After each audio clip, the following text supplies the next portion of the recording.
Hello friends, back to my channel Raju Mithu ব্লগে স্বাগত জানিয়ে তোমাদের কাছে আমি আজকে একটা নতুন ভিডিও নিয়ে চলে এসেছি। তো বন্ধুরা, প্রচুর প্রচুর গরম পড়েছে, আর এই গরম থেকে বাঁচতে, শরীরকে ঠান্ডা রাখতে, তাই আজকে আমি বানিয়ে ফেললাম ছাতুর শরবত বা ছাতুর ঘোল। এই ছাতুর শরবত বা ছাতুর ঘোল শরীরের জন্য কতটা উপকার তোমরা সকলেই কম বেশি জানো। এই ছাতুর শরবত গরমকালে খেলে পেট ঠান্ডা থাকে এবং অতিরিক্ত গরম থেকে শরীরকে ভালোও রাখে। তো চলো বন্ধুরা, আজকে শুরু করি ছাতুর শরবত আমি কিভাবে করছি।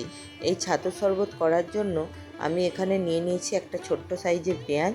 পেঁয়াজটাকে খুব ঝিরিঝিরি করে আমি কেটে নিলাম। তোমরা চাইলে একটু বেশি পেঁয়াজ নিতে পারো। আমি এখানে 2 গ্লাস ছাতু গুলবো জল, তো তাই জন্য এরকম ছোট্ট একটা পেঁয়াজ নিয়েছি। আর এখানে দেখো, কাঁচা লঙ্কাটাকে কাঁচি দিয়ে আমি ছোট ছোট করে কুচিয়ে নিলাম। তারপর আমি এই পেঁয়াজ আর কাঁচা লঙ্কা নিলাম, আর নিয়ে নিলাম একটা পাতিলেবু। একটা পাতিলেবু পুরো নেব না, লেবুটার আমি অর্ধেক নেব। 2 গ্লাস যেহেতু করব, তোমরা তোমাদের পরিমাণ বুঝে লেবু, পেঁয়াজ, লঙ্কা সবটা দিও।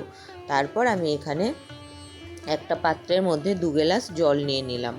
এই জলের মধ্যে আমি দিয়ে দেব 5 চামচ ছাতু। তো প্রথমে আমি 5 চামচ ছাতু ভালো করে গুলিয়ে নেব। তো 4 চামচ ছাতুর জন্য 1 গ্লাস জলই যথেষ্ট। তোমরা মোটা যদি ছাতুটার ঘোলটা যদি একটু মোটা খেতে চাও তাহলে একটু বেশি দিও, আর খুব বেশি মোটা ভালোও লাগে না, এটাই মোটামুটি চলে যাবে। 4 চামচ দিলে একদম পারফেক্ট হয়। তো আমি এখানে 5 চামচ দিয়ে ভালো করে গুলিয়ে নিচ্ছি। এটা আমার সম্পূর্ণ ভালো করে গুলানো হয়ে গেলে তারপর এটার মধ্যে আমি আর যে বাকি 3 চামচ দিয়ে দেব।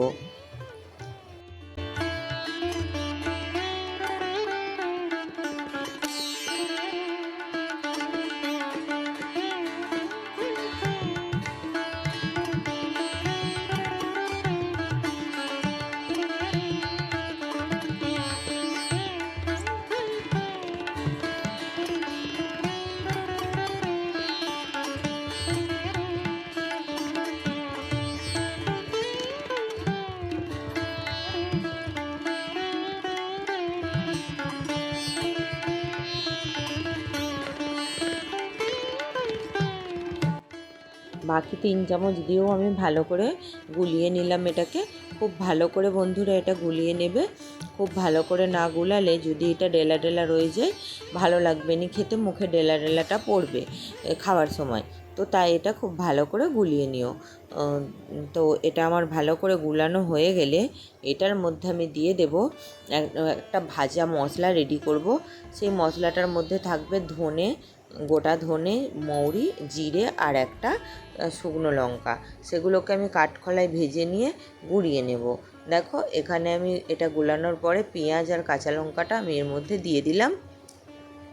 পেঁয়াজ আর কাঁচা লঙ্কাটা এর মধ্যে দিয়ে আমি তারপর এইখানে আমি দিয়ে দেব স্বাদ মতো লবণ। তোমরা লবণটা যে যার স্বাদ মতো দিও, আর তোমরা চাইলে এখানে চিনিও দিতে পারো। আমি মিষ্টি খাই না ছাতুতে, তাই আমি চিনিটা দিলাম না। তারপর এখানে আমি দিয়ে দেব মশলাটা গুঁড়িয়ে নিচ্ছি, ওই মশলাটাও কিছুটা দিয়ে দেব। 2 গ্লাস জলের জন্য 2 চামচ মশলা।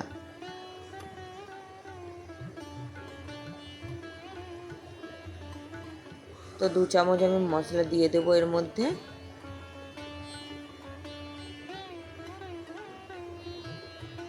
দিয়ে ভালো করে গুলিয়ে নেব।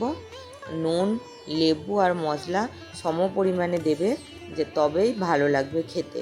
নুনটাও ঠিকঠাক দেবে আর লেবুটাও যেন একটু ঠিকঠাক হয়, তবেই টক টক লাগবে, নুন নুন লাগবে আর খেতেও ভালো লাগবে। তো দেখো, আমার প্রায় এটা রেডি হয়ে গেছে। তো এই রকম একটা শরবত বানিয়ে তোমরা গরমকালে খেতেই পারো, খুবই খুবই ভালো লাগে আর শরীরও ভালো থাকে। অতিরিক্ত গরমে ডিহাইড্রেশন থেকেও এটা রক্ষা করে। তো দেখো, 2টো গ্লাস নিয়ে নিয়েছি। 2টো গ্লাসের মধ্যে আমি 2 টুকরো আইস দিয়ে দিলাম।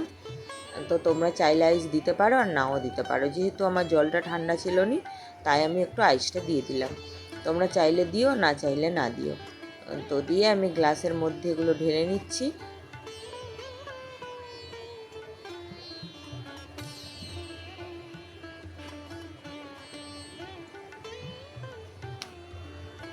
তো বন্ধুরা আমার ছাতুর শরবত রেডি হয়ে গেছে।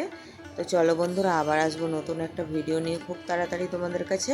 ততক্ষণ তোমরা খুব ভালো থেকো, সুস্থ থেকো, সাবধানে থেকো। আর বন্ধুরা, আমার ভিডিওটা যদি ভালো লেগে থাকে অবশ্যই করে লাইক, কমেন্ট অ্যান্ড শেয়ার করে দিও। আর পাশে থাকা সাবস্ক্রাইব করে দিয়ে চ্যানেলটা, পাশে থাকা বেল বাটনটি বাজিয়ে দিও, যাতে আমার ভিডিও তোমরা সবার আগে দেখতে পাও। তো চলো বন্ধুরা, টাটা।